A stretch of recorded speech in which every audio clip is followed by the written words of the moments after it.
les gens.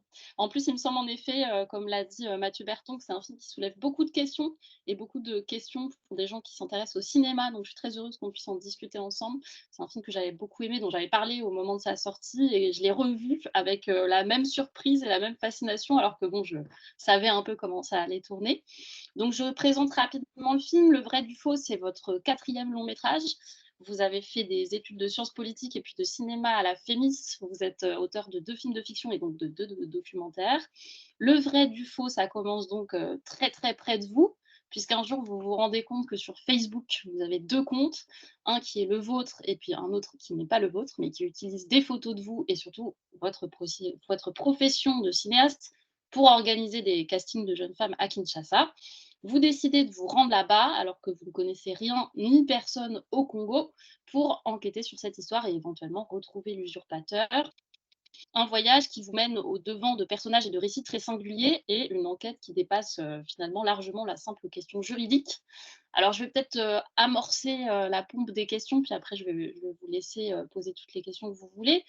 Peut-être très simplement, à quel moment de cette histoire qui est quand même extrêmement rocambolesque, vous avez su, mais vraiment su, qu'il y avait matière à faire un film?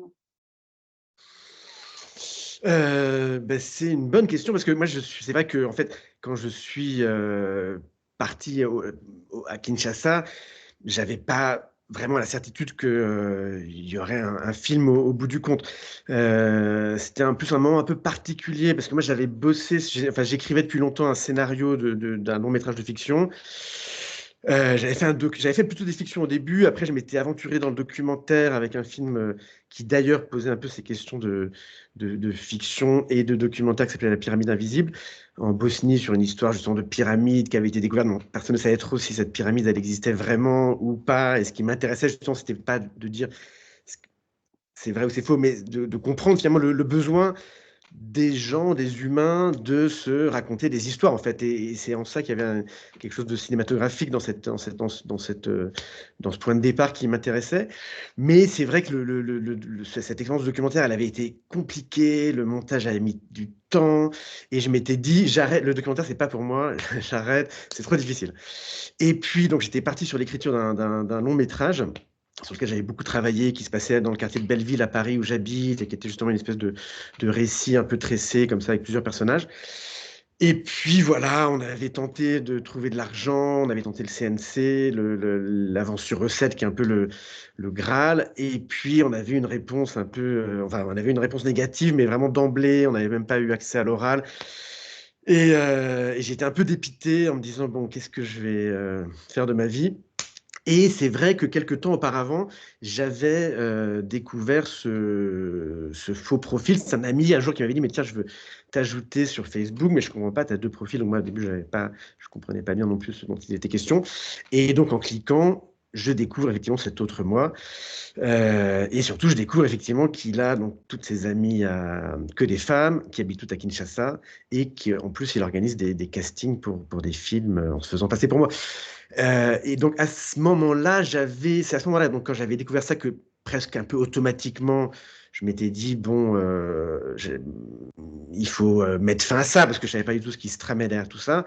J'avais trouvé sur Facebook l'onglet permettant de signaler cette usurpation d'identité, pensant d'ailleurs naïvement que tout ça allait se résoudre assez vite. Et donc j'avais voilà, signalé le profil. Et une quinzaine de jours plus tard, j'avais reçu donc cette réponse là qu'on voit au début du film, de Facebook ou d'un algorithme qui doit répondre à ce genre de situation, me remerciant pour ma requête, mais m'annonçant que selon eux, ce profil n'était pas un faux profil, que cette page ne serait pas supprimée, mais que je pouvais, si je le souhaitais, ne pas être ami avec cette personne ou ne pas la suivre, quoi. Donc ça me paraissait très absurde cette situation. Et c'est d'ailleurs, j'en avais parlé à un ami informaticien en me disant mais comment c'est possible, et qui m'avait fait remarquer que moi sur mon propre profil Facebook, j'avais jamais mis de photos de moi. J'avais toujours mis des images, des trucs, des dessins. Et alors que le faux, on avait mis beaucoup. Donc si c'est un algorithme qui devait étudier rapidement la situation, le faux paraissait finalement beaucoup plus vrai que le vrai. Mais c'est vrai que c'est au moment de recevoir cette réponse que je me suis dit: «Mais tiens, mais en fait, on dirait le début d'un film, on dirait le début d'un scénario un peu absurde, un peu cocasse, un peu kafkaïen comme ça». Enfin, il y avait déjà pas mal d'ingrédients qui me semblaient, très cinématographiques et moralité, là, quand j'ai appris que j'arrivais pas à faire le long métrage que j'avais en tête de fiction, je me suis dit: «Bah, c'est peut-être un signe, peut-être ça pourrait être l'occasion de partir au Congo». Après, c'est vrai que moi, je connaissais pas du tout le pays, je connaissais personne là-bas, je m'étais un peu renseigné, j'avais vu qu'il fallait des visas, que pour avoir un visa, il fallait avoir une invitation. Je sais, il y avait un côté un peu du serpent qui se mordait la queue. Et un jour, je vais à un anniversaire d'un ami à Belleville et je tombe sur un duo de réalisateurs qui s'appelle Adrien Lavapeur et Corto Václav, qui travaillent régulièrement, enfin, qui ont fait plusieurs films au Congo, Brazzaville, parce que déjà, il y a deux Congos, déjà sur la question du Mmh, double. Je trouvais ça intéressant. Donc, il y a le Congo Kinshasa, qui est ce pays gigantesque, mmh. qui était une ancienne colonie belge, dont la capitale, Kinshasa, est une des plus grandes villes d'Afrique et la plus grande ville francophone au monde aujourd'hui, avec une population de à peu près 15 millions d'habitants d'après les démographes, mais personne ne sait trop parce qu'il n'y a pas de décompte qui a été fait très précis. Donc eux me disent, nous on connaît pas Kinshasa, mais on sait que, parce que les deux capitales se font face en fait, Brazzaville est de l'autre côté du fleuve. On sait qu'il y a cette petite résidence d'artistes qui a été ouverte par un collectif d'artistes congolais. Peut-être que tu peux les contacter et ils pourraient t'aider. Et voilà, donc grâce un peu à cette espèce de sésame, j'ai pu effectivement contacter, comme je te raconte au début du film, La Vie est belle, qui très vite eux m'ont dit, bien sûr, on t'invite, on peut faire la lettre d'invitation. Et donc, je suis parti là-bas. Et si je te dis ça, c'est parce que je pense qu'effectivement, le fait finalement d'arriver dans ce lieu, ça a été aussi une chance pour le film, dans la mesure où je suis arrivé dans un endroit où j'étais en fait entouré d'artistes, de jeunes artistes congolais. Donc, c'est un lieu où il y a beaucoup de performeurs, de danseurs, enfin, qu'on voit un peu dans le film, comme ça, en filigrane, des peintres, des sculpteurs.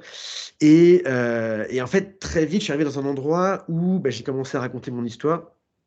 Les gens, personne n'était très surpris d'ailleurs sur place parce que en fait, ces histoires d'arnaques Oui, sur ça arrive Internet, souvent. j'ai découvert que c'était quelque chose qui était très fréquent et qu'en fait, beaucoup des gens qui habitaient dans la résidence, soit ils s'étaient fait avoir, soit j'ai compris d'ailleurs un peu progressivement que certains même avaient déjà participé à ce genre de choses.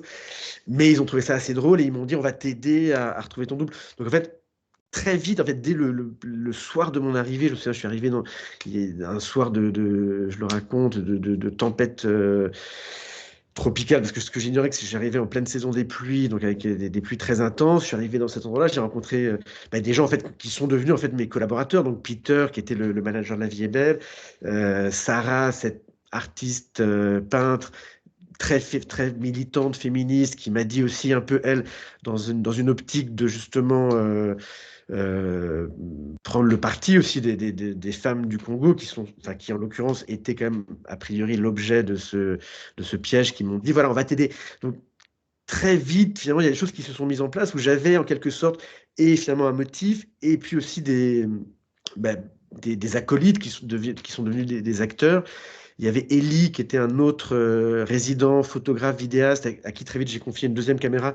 On le voit au début du film, là, dans une scène de chant contre chant, et c'était vraiment précieux de travailler avec lui, parce que du coup, j'avais aussi des images sur moi, parce que je me suis dit, bon, moi-même, il faut que je devienne aussi peut-être un personnage du film. Et donc voilà, assez rapidement, en fait, voilà, il y a plein de choses qui se sont mises en place. Et je dois avouer effectivement que j'ai été pris ensuite, enfin, un peu comme je le raconte dans le film, dans un espèce de vortex avec une succession de situations et de rencontres et voilà, de lieux et de personnages qui ont fait que très vite j'ai senti que j'étais pris par une histoire aussi. Enfin, c'est ça un peu la particularité de ce projet, que c'est peut-être un projet qui est venu vers moi et puis voilà, je me suis laissé entraîner par cette histoire. Pauline, je crois, une Pauline qui a levé la main.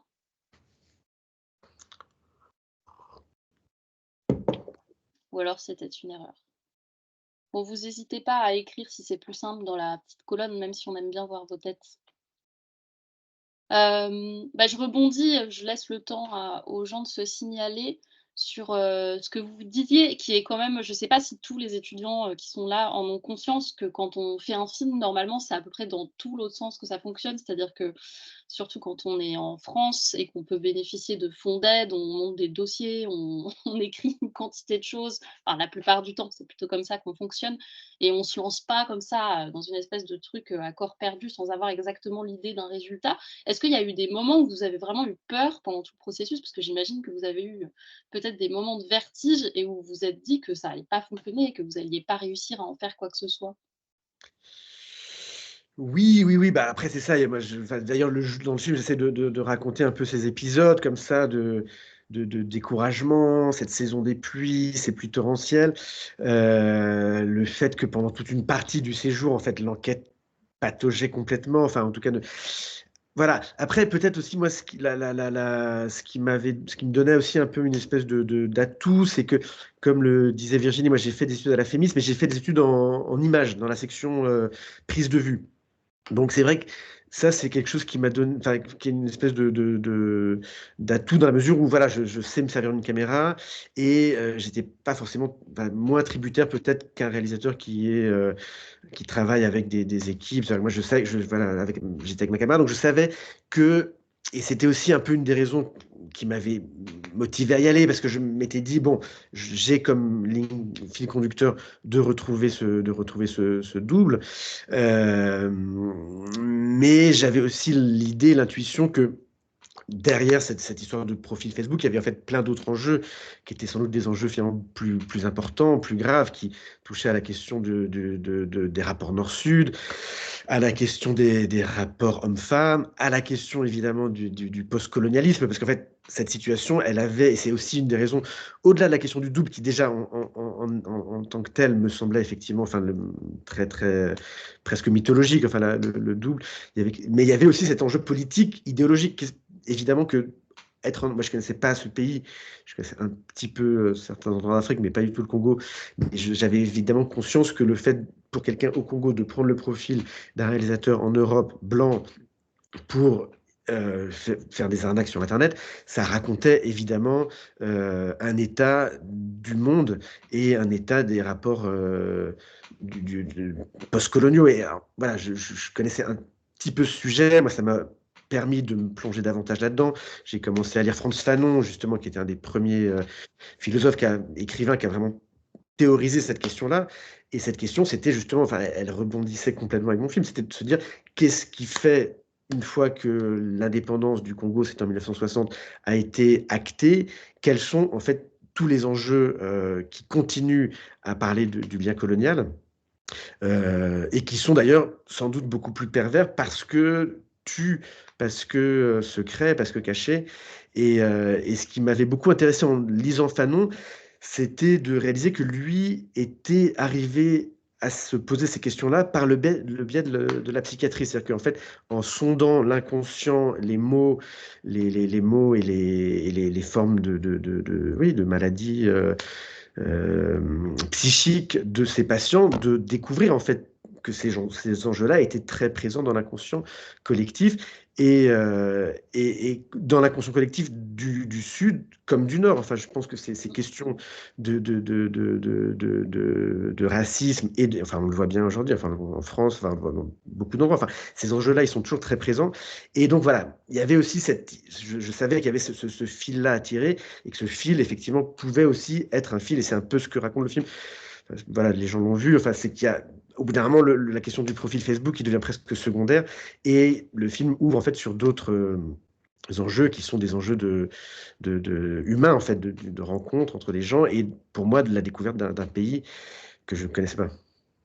Alors, il y a une question de Pascal, qui demande, pourquoi vous vous êtes lancé dans cette histoire, mais je pense que du coup vous avez répondu. Qui demande aussi, elle imagine qu'à la fin du film, c'est comme si la personne qui était présumée, se faisant passer pour vous n'est pas finalement la vraie personne. Qu'est-ce que vous dites de ça? Ça, c'est drôle parce qu'on essaie de continuer à chercher, à enquêter sur, l'identité véritable de la personne. Oui, mais voilà, mais parce que moi, ça m'amusait. Enfin, j'avais dans le montage, donc le montage a été très très long. À nouveau, de J'imagine. monter un documentaire, il y avait beaucoup de possibilités. Je suis revenu avec beaucoup beaucoup de matière. Et il y avait beaucoup de possibles. C'est pour ça que j'ai travaillé presque 1 an et demi plus d'1 an sur le montage du film. Vous aviez combien d'heures de rush, juste pour qu'on ait une idée? Ça, c'est toujours une question compliquée parce que je sais plus, peut-être 300 heures, dans 250 heures, quelque chose comme ça. J'ai travaillé avec un ami monteur, Mario Valero, un ami monteur espagnol et qui réalise des films aussi. Et très vite, on s'est dit que comme il y avait, en fait, le point de départ de ce film, il y avait cette part d'enquête, qu'on avait aussi envie d'assumer cette dimension-là de l'enquête et de jouer un peu avec les codes du genre. C'est-à-dire que effectivement, cette figure du double de Chromix, il y a des choses qui, dans la vraie vie, j'ai réalisé plus tôt, mais dans le montage du film, un peu, mais peut-être parce que justement, les bons films, les bons thrillers, c'est des thrillers où le spectateur se retrouve un peu à la place de l'enquêteur aussi, où c'est à lui aussi un peu de démêler le vrai du faux, de tirer les ficelles. Et donc, c'est vrai que dans la structure du film, dans l'architecture du récit, j'avais envie que cette question-là, elle mette le spectateur dans une position active, de se dire, mais alors, attends, mais c'est lui, c'est pas lui. Et donc, pour répondre à la question, pour moi, voilà, le fait de finir avec ce plan où on voit Chromix et Peter, donc, qui était mon inspecteur adjoint, être très proche, très complice, alors que théoriquement, ils ne se connaissaient pas, c'était une façon pour moi, justement, sans tout dire, parce que j'aime bien les films où, justement, j'avais envie, justement, qu'un bon thriller, c'est un film où on continue, finalement, aussi après le film à se poser des questions et que le film continue à vivre aussi après la dernière image. Mais voilà, c'était une façon de répondre un peu à cette question-là. Et même au-delà de ça, dans le générique, je ne sais pas si les gens l'ont vu, mais je mets l'image Il y a une de scène. ce personnage qui s'appelle David Capaille, Mm. qui est a priori la personne où que tous les faisceaux indiquaient, puisque il était ami avec toutes les amies du double, il Oui, était c'est la première dont on entend parler au final. C'est voilà, génial. c'est qu'on découvre très vite. Et c'est lui qui me pose une succession de lapins. À chaque fois, on essayait de le rencontrer, il n'arrivait jamais, jusqu'à finalement disparaître complètement. Et d'ailleurs, ce qui est drôle, ça, je ne l'ai pas mis dans le film, mais j'avais fini par devenir ami sur Facebook avec ce David Capaille, parce que on avait quand même un peu échangé. À chaque fois, il me disait, oui, oui, je viendrai vous aider, mais il n'était jamais là, mais j'étais devenu ami avec lui sur Facebook. Et un jour, pendant le montage du film, je continue un peu à enquêter. Je vais sur le profil de ce David Capaille et je découvre que dans ses goûts musicaux, il y avait la liste, mais exactement la même que celle de mon double. Il y avait Jennifer Lopez, Akon, Pitbull, Eminem. Bon, après, c'est des musiciens assez mainstream, mais il y avait quand même une espèce d'étrange coïncidence là-dessus. Euh, voilà, ouais, voilà. Alors Manon demande, et c'est vrai que c'est une très bonne question, je voulais vous la poser aussi, si les gens du film ont eu l'occasion de le voir, votre film, s'il a été projeté peut-être à Kinshasa, si vous avez eu des retours des principaux intéressés.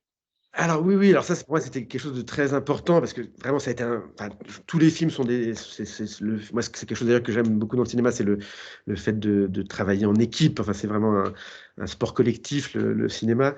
Et ce film-là, d'autant plus que l'équipe, elle s'est vraiment, enfin, elle s'est constituée comme ça, vraiment dans le tournage, avec des gens qui sont devenus des amis et qui le sont restés et avec qui je suis en lien d'ailleurs très, très régulièrement. Et donc, effectivement, on a eu la chance l'an dernier, juste avant la sortie du film au cinéma, d'être invité à Kinshasa par le Festival de film de Kinshasa. Et ce qui a été très joyeux, enfin très beau, c'est qu'il y avait plusieurs projections qui étaient prévues à Kinshasa. Et la première de toutes, un peu par hasard, mais bon, je ne sais plus qui disait qu'il n'y a pas de hasard, que les rendez-vous avaient été programmés dans la résidence La Vie est Belle. Et donc ça, c'était pour moi presque le plus beau aboutissement possible, c'était de pouvoir montrer le film dans ce lieu où moi où j'avais vécu avec tous les gens avec qui m'avaient aidé, parce que voilà, enfin, on en voit certains, mais vraiment, il y a eu une espèce de rencontre. Enfin, moi, je suis devenu résident, et donc, cette résidence, elle était habitée. Enfin, c'est vraiment un lieu qui est précieux, parce qu'il y a très peu de lieux comme ça à Kinshasa. Elle a été montée par des artistes de Kinshasa, dont certains, Eddie Ekete, qui étaient venus faire leurs études aux Beaux-Arts de Strasbourg et qui se sont dit il faut qu'il y ait un lieu à Kinshasa parce qu'il y a une vraie scène artistique contemporaine, mais malheureusement pas beaucoup de moyens, pas beaucoup de débouchés. Donc en fait, il a fait ce lieu qui est vraiment devenu, avec les moyens du bord, mais qui est devenu un lieu important à Kinshasa pour les jeunes artistes. Et donc, le fait de faire ce film là-bas, c'était pour moi voilà, le plus beau aboutissement possible. Et donc, effectivement, tous les gens qui avaient participé au film étaient là. Et donc, ça a été, je crois, une des projections les plus joyeuses, parce qu'effectivement, donc, à la fois, il y avait le film, mais comme les gens se reconnaissaient, enfin, c'était très... voilà, c'était vraiment une projection festive qui s'est prolongée très tard dans la nuit avec beaucoup de. Et donc, non, non, avec les gens qui étaient là, il y avait Trump, il y avait Macron, les chiens de la résidence qui étaient là aussi. Enfin, on a vraiment, c'était très joyeux. Et alors, ce qui est presque l'aboutissement encore plus surprenant dans cette histoire-là, c'est qu'au cours de ce festival, il y avait d'autres réalisateurs qui étaient invités. Enfin, c'était un festival international. Chromix, donc mon double, Mmh. était là, évidemment, puisque c'est son film et il était très impliqué. Et il a rencontré d'autres personnes qui étaient venues pour le festival, qui ont été finalement assez charmées enfin, par ses talents, non pas d'escrocs, mais de musiciens, enfin, et de chanteurs Et notamment, d'acteur, hein. acteurs et d'acteurs évidemment, et qui ont réussi à organiser sa venue à Paris. Et Chromix est depuis 3 semaines à la Cité des Arts à Pont-Marie. Il a pu bénéficier d'un programme qui s'appelle Tram, justement, d'échange entre la France et l'Afrique. Et Chromix est à Paris. Donc moi, quand j'ai su qu'il y avait le débat aujourd'hui, j'ai dit à Chromix, bah, peut-être tu pourrais venir et dire bonjour, comme ça pourrait être l'occasion de... Mais malheureusement, il est à Marseille aujourd'hui. Il est parti justement dans un studio marseillais pour enregistrer certaines de ses chansons, dont celle qu'on entend dans le film.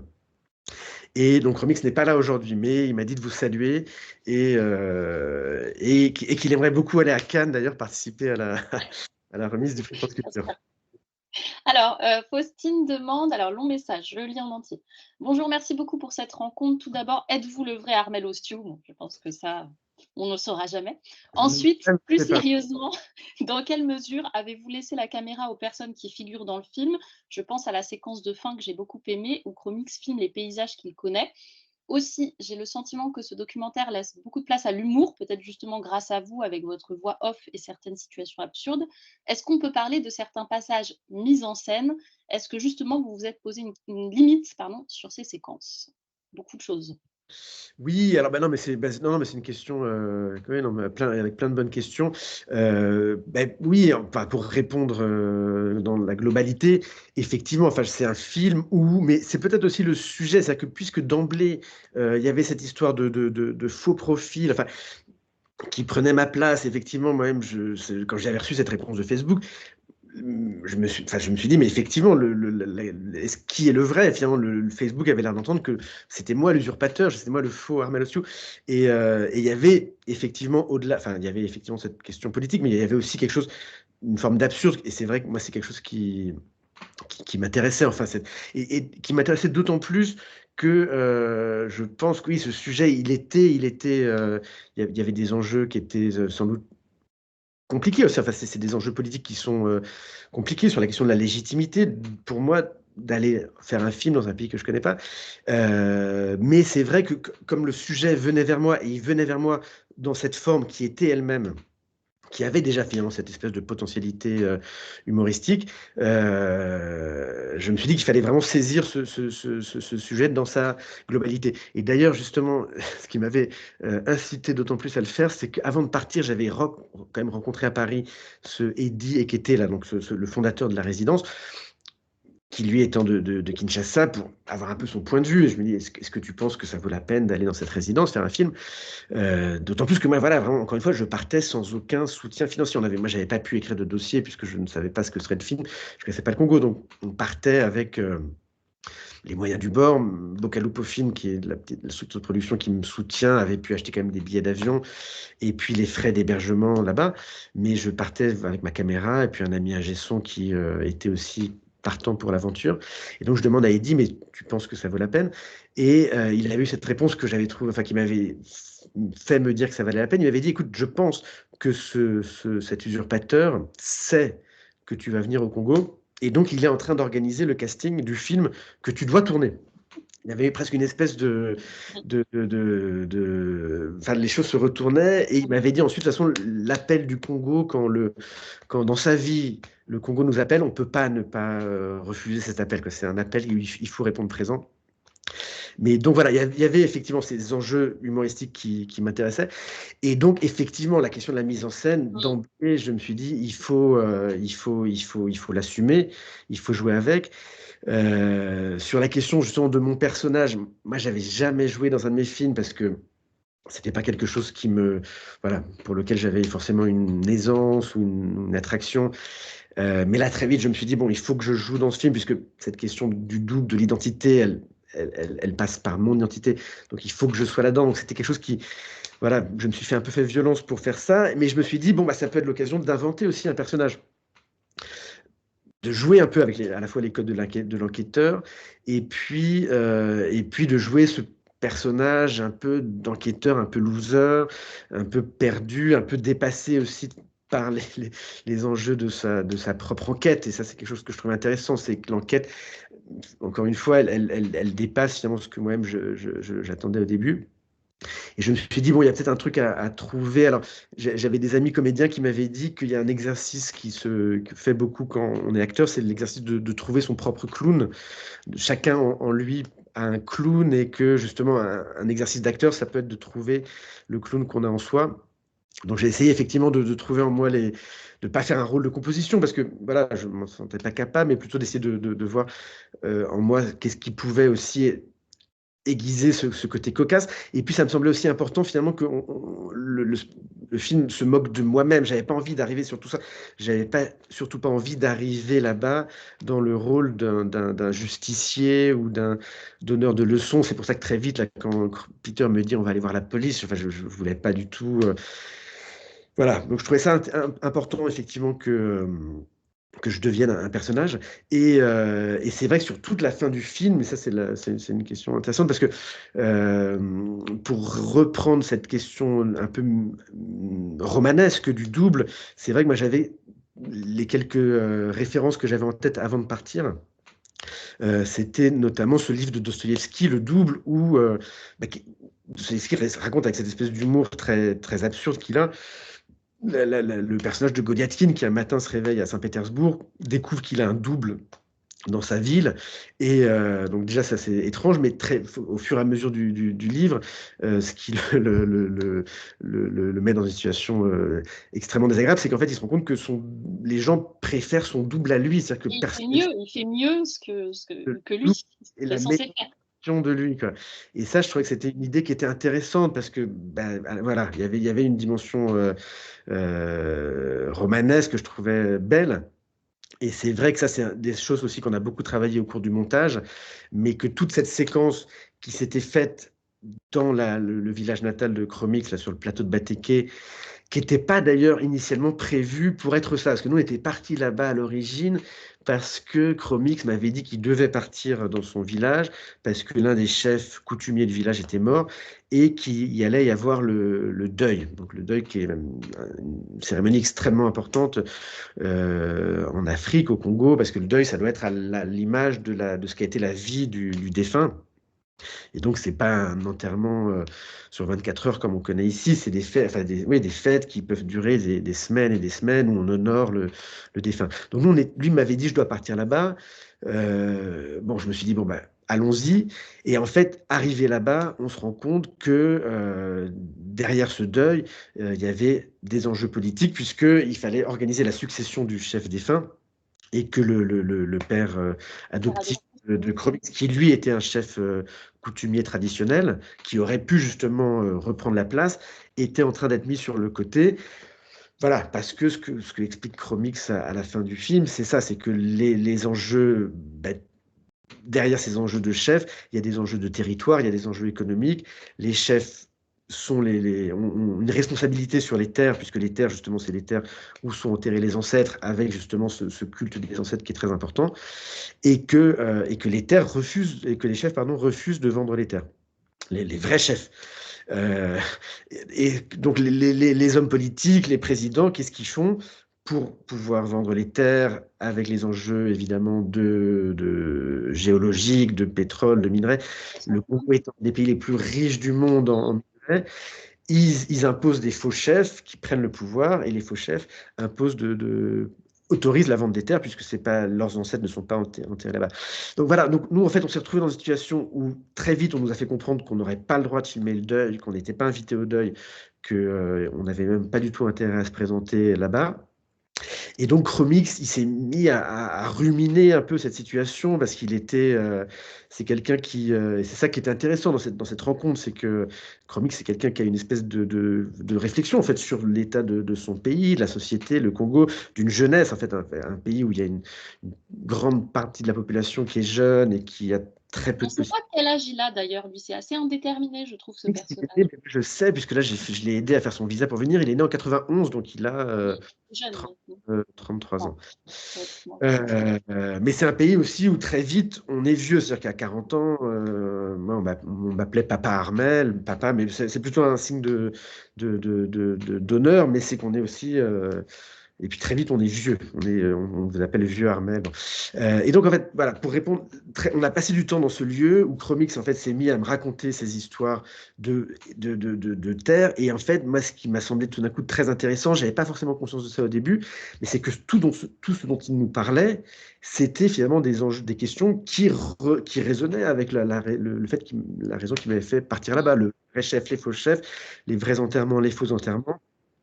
Et jusqu'arriver à un point, et pour moi c'est le dernier, ça me paraissait important comme trajectoire de finir le film par ce dernier plan, avant, enfin pas l'avant-dernier, mais le dernier avant le premier carton de générique, où on voit cet arbre, et je dois avouer que moi-même j'ai jamais compris si cet arbre c'était l'arbre où étaient enterrés les ancêtres, ou l'arbre où on faisait croire que étaient enterrés les ancêtres aux étrangers, parce que tout d'un coup, ce moment-là, il résonnait avec finalement l'enjeu de départ et qui était finalement le vrai, le faux.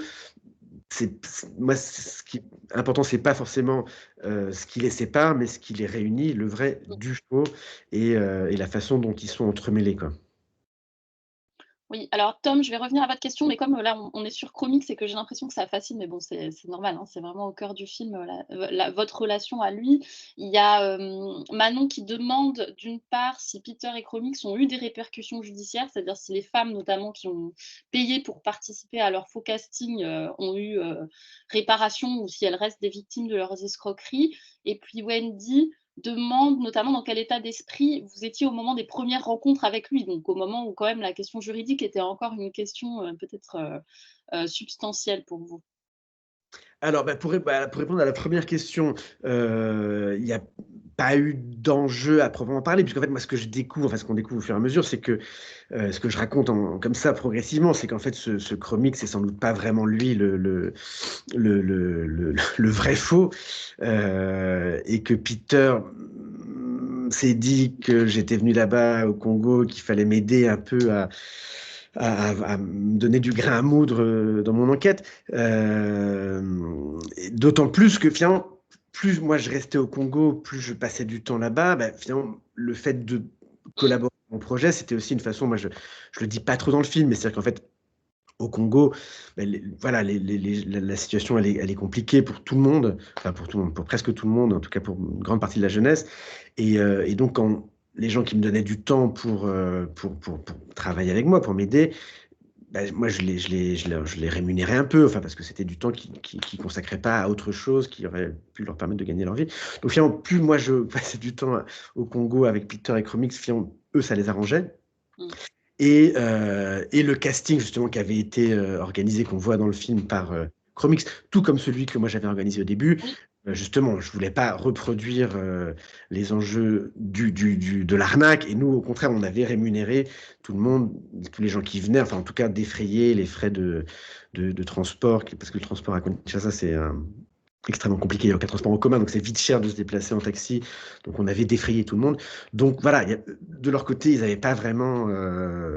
On avait, au cours du tournage, escroqué personne, et que la personne qui l'avait sans doute un peu escroqué, elle n'a jamais voulu le dire, mais ce que je peux comprendre. Alors, À un moment donné, je me suis dit, peut-être si je restais très très longtemps, mais bon, je pense pas que ce cap aille dans Il les y films. aurait eu 800 heures de rush. Oui, d'autant plus que lui, il était passé un peu à autre chose aussi, parce que ce que je dis, encore une fois, dans le film, parce que je fais des ellipses pour rendre le projet aussi un peu plus Mmh. dynamique et romanesque, mais le profil en question, bah, d'ailleurs, il existe toujours sur Facebook, on peut le trouver. Il n'avait pas tant d'amis que ça, il n'avait pas mis tant de messages que ça, et ces messages, ils étaient même un peu anciens, donc c'était un peu une histoire qui n'était pas Mmh. de toute fraîcheur. Voilà, dans le film, je dramatise un peu pour des enjeux de récit, mais voilà, je suis pas sûr que ce fou Ahmed, il est fait énormément Voilà. de mal. Après, et c'est ça qui me semble intéressant, c'est que ce genre d'arnaques, elles existent et elles existent à une grande échelle. Mais d'ailleurs, même Sarah le raconte à un moment donné, elle-même, elle était tombée dans le Mmh. piège, elle était amoureuse d'un garçon, finalement, elle découvre que c'est une femme. Très lié à la question du genre quand même, très lié à la question du rapport entre les hommes et les femmes. Oui, C'est ce oui, qu'on oui. voit en tout cas, dans le film quoi. Ça paraît très lié à des trucs de séduction et par ailleurs, on voit, je trouve, beaucoup dans le film des moments de sociabilité uniquement entre hommes. Ça a l'air d'être quand même une sociabilité, assez genrée dans les lieux publics, Alors en oui, c'est compliqué parce qu'en même temps, c'est pas du tout non plus, enfin, il y a quand même, les femmes ont une place très importante dans la société congolaise et sont, ben, enfin, ouais, ouais, elles ont une place très importante. Après, voilà, évidemment, comme dans toute société, il y a des rapports genrés, mais il y a quand même quelque chose quand même qui peut être très imbriqué, très mélangé.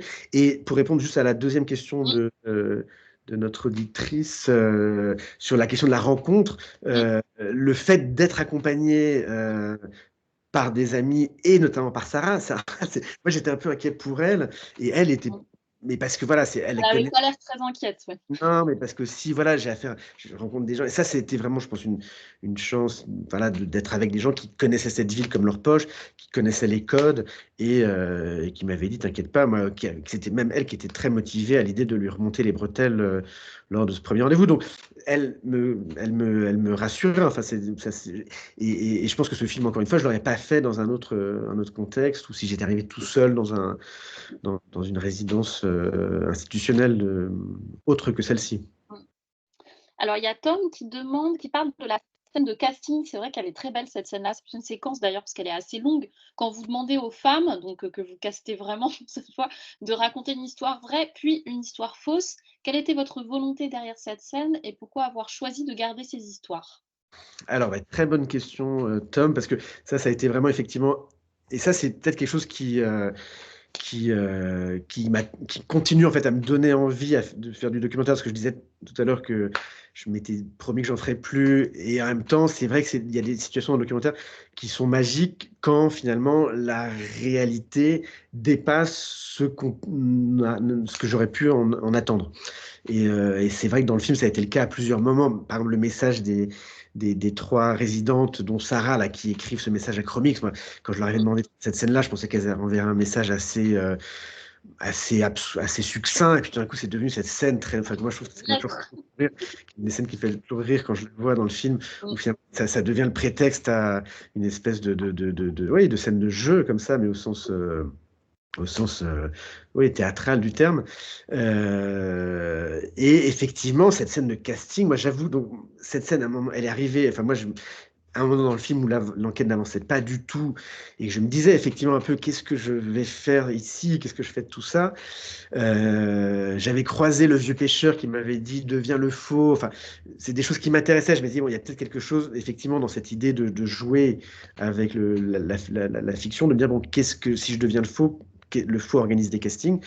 Et j'avais rencontré une metteuse en scène de théâtre congolaise, justement, qui passait par là à la résidence, avec qui j'avais parlé de mon histoire, qui m'a dit, bah, ça tombe bien, là, on répète actuellement avec un panel de comédiennes. Rejoins-nous un jour avant une de nos représentations, et puis comme ça, vous pouvez faire un casting, tu vois, enfin mettre en scène une espèce de casting. Et Valentine, je lui ai dit, oui, pourquoi pas. Elle m'avait dit, bah, tiens, on peut faire m'avait un peu aidé. Elle m'avait dit, bah, tiens, il y a justement une scène que moi j'aime bien faire dans les exercices de théâtre, qui est raconter une histoire vraie, une histoire fausse, et on ne veut pas savoir laquelle est la vraie, laquelle est la fausse. Et c'est vrai que c'est un exercice qui se fait au théâtre, parce que tout d'un coup, c'est Et c'est en ça qu'il y avait quelque chose qui, de toute façon, touchait à la fiction, le fait de jouer avec la vérité et de ne pas savoir qu'est-ce qui était documentaire, qu'est-ce qui était mise en scène, résonnait avec le film. Et donc, j'ai eu mon bonne idée. Mais et c'est là où cette scène, elle a complètement dépassé moi ce que j'attendais, c'est qu'en fait, moi, je m'étais dit, peut-être un peu naïvement, que on aurait des histoires un peu du quotidien, des anecdotes, des histoires un peu légères. Et je me suis retrouvé donc très très vite en fait avec des femmes qui me racontaient des histoires qui étaient a priori des histoires quand même plutôt vraies sur ce rapport d'abus, sur cette situation extrêmement patriarcale du Congo et sur des situations dans lesquelles elles s'étaient retrouvées de violences faites aux femmes. Et donc voilà, et donc j'avais au montage, je me retrouve avec cette matière qui était très très très forte, mais qui justement amenait aussi le film dans une direction beaucoup plus grave et beaucoup plus dramatique. Et je ne savais pas trop exactement comment l'utiliser. Et en discutant avec Mario, là, mon ami monteur, on s'est dit, non, mais il faut en même temps, cette scène-là, elle est dure, mais justement, tout d'un coup, elle résonne, enfin, elle met le doigt sur des enjeux qui sont des enjeux qui sont, pour une fois, pas de comédie, qui tout d'un coup raconte des choses qui sont très, très graves, qui se passent aussi derrière ces histoires-là, et qui tout d'un coup aussi montre que le casting, en tant que tel, c'est un lieu de pouvoir. Le casting, c'est un lieu de pouvoir où tu as souvent des hommes derrière des caméras qui demandent, et là on le sait bien par On a entendu parler, oui. qui surgissent actuellement, que le cinéma, le casting, c'est des lieux de pouvoir, des hommes sur des femmes. Et donc, on s'est dit que cette séquence-là, elle ne pouvait pas ne pas être dans le film.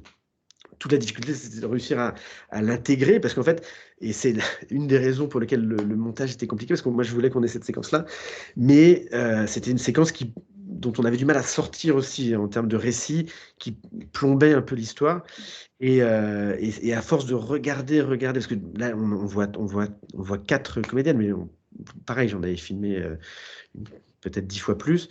Et en revisionnant les images, je suis retombé, mais vraiment à la fin du montage, sur ce poème de cette actrice qui est vraiment comédienne géniale, Sarah Pambou, qui tout d'un coup récitait un poème qu'elle avait écrit, et qui est un poème d'ailleurs très, très, très grave aussi, mais qui, par sa poésie, ouvrait un peu un sas aussi qui permettait de rebondir et de ressortir ces séquences-là. Et ça, voilà, j'étais heureux parce que je me dis, cette séquence, elle permet, ce plan, pardon, permet d'avoir la séquence dans le film et de permettre que le film raconte ça aussi. Lou, je vais poser aussi la question sur le documentaire et la fiction, mais pendant qu'on y est sur la question de la gravité, ça m'était pas apparu, je pense, au premier visionnage, mais là, quand je l'ai revu, le film, je l'ai trouvé extrêmement pessimiste et ça me fait penser à ce que vous disiez de Dostoïevski tout à l'heure et de cette référence sur le double qui est quand même, profondément, désespérante. Il y a quand même quelque chose dans le film entre le vrai et le faux qui est, aussi une espèce de trou, une béance dans la possibilité de la communication, la possibilité de représenter. C'est vraiment il y a quelque chose qui se pose en permanence de votre possibilité en tant qu'homme blanc, en effet, arrivant dans ce pays-là que vous ne connaissez pas, à représenter quelque chose de ce pays-là. Et j'ai l'impression que le film, avec cette fin, il répond de manière assez pessimiste finalement, et qu'il n'y a pas vraiment de recollage, de réconciliation au sens premier possible entre, disons, votre regard à vous et la réalité congolaise. Alors, pessimiste, je sais pas. En tout cas, sur cette fin, effectivement, oui, parce que tout à coup, tout à l'heure, je suis pas arrivé au bout de ça, mais effectivement, au cours du montage, je me suis dit que cette fin, elle me semblait justement belle et pertinente sur le sujet, dans la mesure où tout d'un coup, mon personnage disparaît. Là, on fait cette cérémonie là, avec Romix, qui était justement une cérémonie traditionnelle de séparation des doubles. Et voilà, mon personnage disparaît véritablement, puisqu'on ne le retrouve plus du tout. Et lui devient en quelque sorte le réalisateur. Il prend la caméra, il prend la parole, et le film termine comme ça. Donc, pour moi, il y avait quelque chose que je trouvais intéressant dans la mesure où justement ça allait un peu dans une optique dostoïevskienne où le double prenait l'ascendant sur le film, et j'espère, pour aller au bout du projet dostoïevskien, que le film de Comics est mieux que le mien, ou en tout cas, il en fait partie. Et donc, je sais pas, j'aurais tendance à dire que pour moi, il y avait en tout cas une résolution cinématographique. C'est-à-dire que par le cinéma, on réunissait ces deux perspectives, ces deux points de vue, et le fait de finir avec un point de vue qui est celui de Chromix, qui parle de son pays. Et d'ailleurs, la première chose qu'il dit quand il prend la caméra, c'est qu'il dit « Il me fatigue, Armel, avec ses histoires de Facebook et de profil. Il est venu au Congo, il y a tellement de choses à raconter, à dire, et que ce soit lui qui le dise, ça me paraissait une trajectoire oui, qui en quelque sorte incarnait le propos et qui me permettait moi aussi de disparaître et de donner la parole à... Parce que c'est toute la question justement dans cette sorte de voyage de point de vue. Là, il y a un moment donné, puisque le point de vue, ça devient tout de suite Chromix, il y avait quelque chose pour moi qui prenait... voilà, on finit par son récit à lui. Et encore une fois, voilà, moi l'idée, c'était pas d'être dans une optique de jugement, mais de rencontre. Et alors, voilà, et le film, le cinéma, ou peut-être l'art dans le meilleur des cas, permet cette rencontre-là. Et le fait que Chromix, d'ailleurs, soit aujourd'hui à Paris, je me dis, mais ça, c'est quand même vraiment un aboutissement que moi-même, je n'avais pas forcément anticipé. Et d'ailleurs, là, je me dis, peut-être qu'il faut que je fasse la suite. Chromix à Paris, le faux du vrai, je ne sais pas trop. Je suis allé le chercher à l'aéroport l'autre jour, là, et c'est la première fois, lui, qui venait en France et qui sortait du Congo. Et donc, je le vois souvent, là, et c'est passionnant pour moi d'avoir son point de vue. Tout d'un coup, aujourd'hui, c'est lui qui est à Paris. Et d'ailleurs, il me dit, mais tout est vieux chez vous, vous habitez tout est vieux dans votre ville, il n'y a que des vieux trucs. Il est très surpris par ça. Et je lui dis, bah ouais, mais en France, les gens, ils aiment bien habiter dans des vieux bâtiments, on trouve ça bien. Et il dit, oh là là, moi, il faut tout raser, faire des beaux immeubles bien neufs. Donc, ouais, je me dis, il y a peut-être la suite à faire là. Alors donc Lou demande, dit: «Merci beaucoup pour le film passionnant. J'ai trouvé l'enquête très stimulante et son glissement vers la question politique absolument bien maîtrisé. Alors donc du coup, pensez-vous poursuivre avec le documentaire ou rester dans la fiction pour vos prochains films? Vous vous sentez plus à l'aise avec lequel des 2?» Et ben, alors, Vaste question. les deux, j'aurais tendance à dire les deux. Enfin, non, mais c'est vrai que ce film, pour moi, ça a été vraiment l'occasion de réfléchir aussi à ces questions-là. Et c'est des choses, en fait, moi, je me suis rendu compte que ce qui m'intéressait, et d'ailleurs, ce qui m'intéresse souvent dans le cinéma aujourd'hui, c'est des approches qui sont hybrides, comme ça, comme on dit, qui sont transgenres. Parce que finalement, la question du cinéma, je pense qu'elle transcende la question des catégories, des cases, et la fiction et du documentaire. Et que finalement, tout ça, c'est très, très souvent très imbriqué.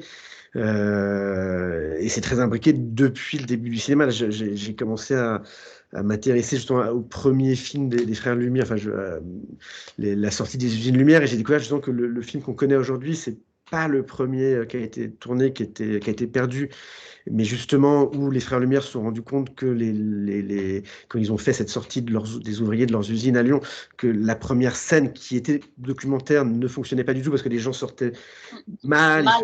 touchaient mutuellement et tout, et qu'ils ont décidé le dimanche d'après de refaire la scène, mais en la mettant en scène. Et c'est pour ça de dire que les gens ne sont pas en habit d'ouvrier, mais ils sont en habit du dimanche. C'est que c'était après la La messe. messe. On leur a demandé de refaire, mais cette fois avec des tops et des timings. Et donc finalement, je trouvais ça intéressant de réfléchir au fait que d'emblée, le cinéma, il mélange ça. Et ça, c'est vrai que et dans les cinémas, moi, qui m'ont vraiment nourri, que ce soit Rossellini, que ce soit enfin, bon, les classiques, hein. Godard, par exemple, moi, c'est quelqu'un que j'aime beaucoup parce que dans ce film, une ou deux ou trois choses que je sais d'elle, il y a le plan du début, là où Marina Vladi apparaît, et puis on voit deux fois le même plan. La première fois, il dit, voilà, moi je suis, je sais plus, le personnage du film, je travaille à l'usine, j'habite dans une tour en banlieue parisienne. Et puis le même plan, on la revoit, il dit, voilà, moi je suis Marina Vladi, je suis comédienne, je viens de telle famille.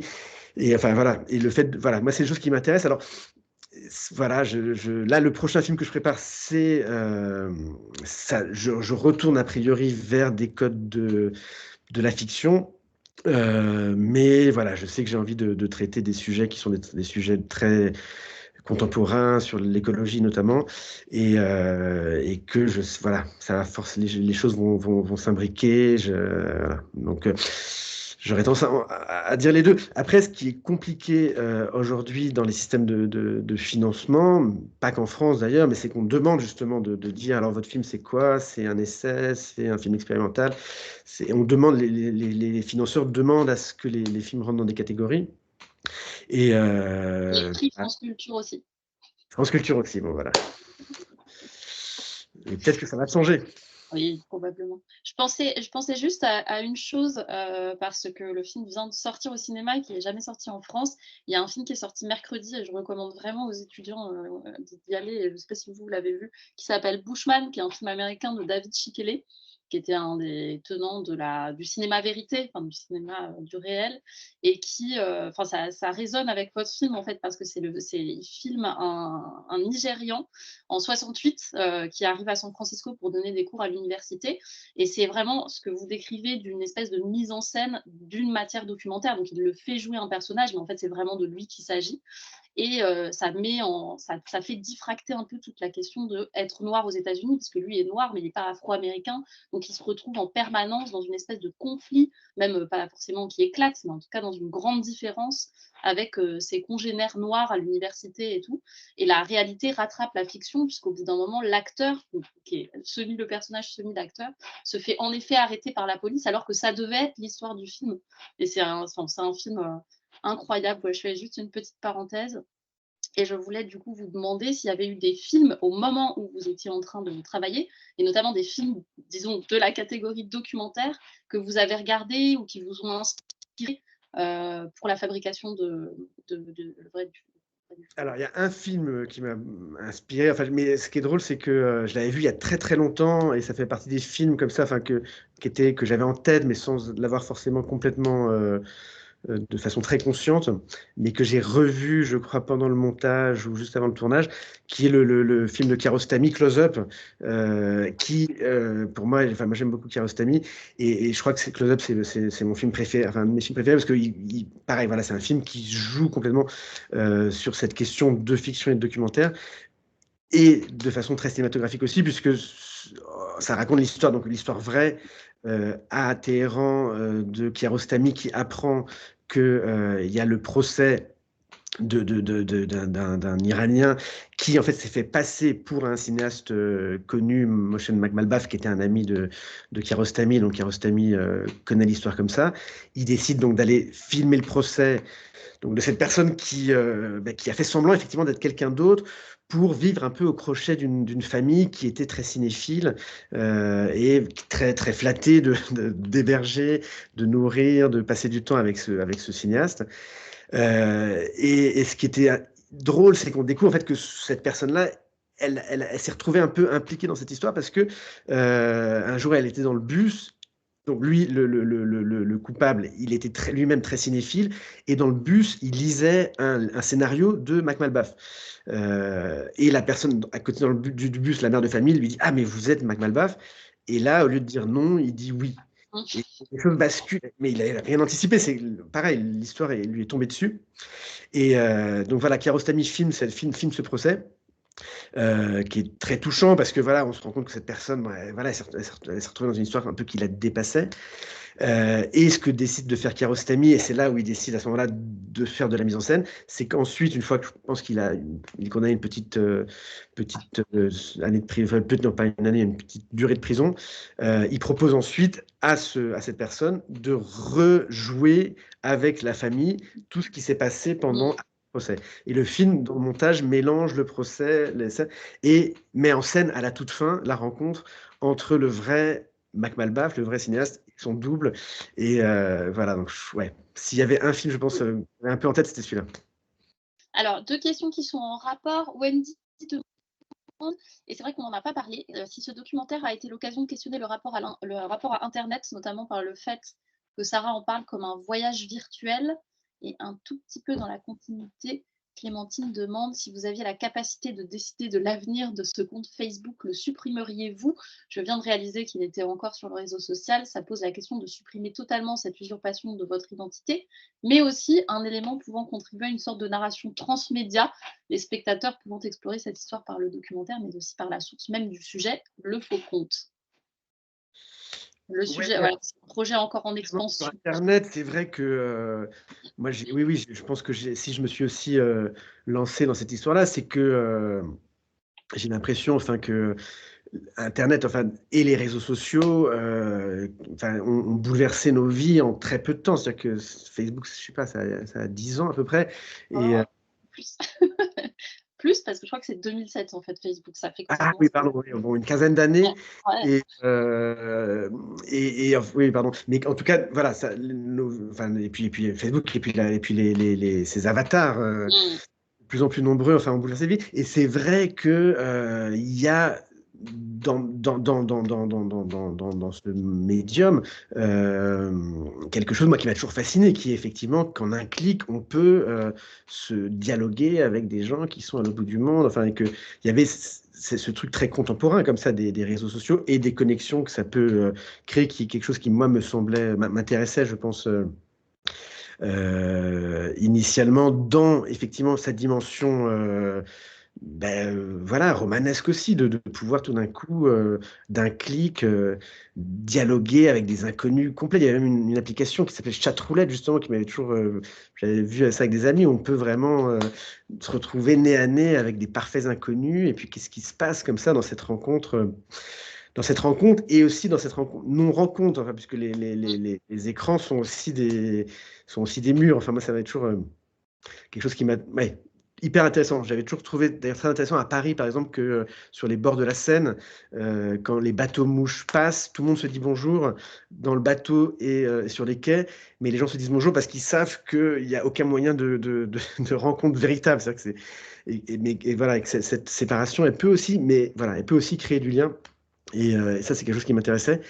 Et alors, sur la deuxième partie de la question, ça, c'est quelque chose qui est drôle parce que ça s'est posé il y a très peu de temps où j'ai montré le film pour la première fois aux États-Unis dans un festival dans le Missouri, festival intitulé True False. Donc ça m'a semblé très drôle parce que je me dis, mais il faut absolument, enfin, c'est un festival pour ce film-là.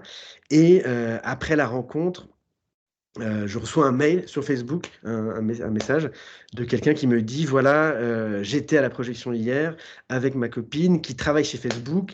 Elle vit très mal le fait que Facebook n'ait pas supprimé ce compte au tout début, donc elle va le faire. Est-ce que vous seriez d'accord pour qu'elle supprime le compte? Et là, je me suis retrouvé donc des années plus tard à devoir décider est-ce qu'il fallait que ce compte soit supprimé ou pas. Et j'avoue que le compte, en fait, il est plus actif depuis pas mal de temps. Et je me suis dit, bah non, à ce moment-là, laissons-le, puisque ça me permet, moi, d'avoir justement cette trace de ce point de départ qui m'a mené là-bas. Et donc, le compte existe toujours, alors qu'on m'a proposé, effectivement, il n'y a pas longtemps, de le supprimer. Après, voilà, si le compte avait été actif, je pense que j'aurais agi différemment, mais puisqu'il ne l'est plus, j'ai opté pour le fait Mmh. de garder le compte du faux. Bon, s'il y a pas d'autres questions, mais vous pouvez encore, s'il y a un petit retardataire, n'hésitez pas.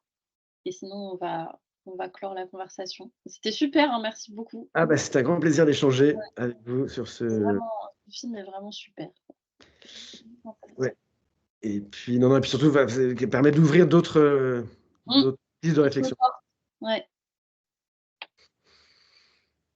Bah, merci. Apparemment, Lucille, il n'y a plus de questions. Oui, Mathieu. C'était super. Merci Ouais, beaucoup à vraiment, tous et à tous. c'était très, très intéressant. Merci beaucoup. Merci Armel, merci beaucoup Lucille, et merci à tous les étudiants. Dernière rencontre pour aujourd'hui. Donc, la prochaine aura lieu ce jeudi à 11h avec Massiek Amela pour son documentaire Pierrefeuille Pistolet. Pour les étudiants, je vais vous envoyer dans la soirée la plateforme de vote. Vous aurez donc jusqu'à dimanche soir minuit pour voter. Voilà. À vous de jouer. Merci beaucoup et Merci à à très tous. vite. À Merci, bientôt. Merci. merci. Au revoir. Au revoir. Au revoir.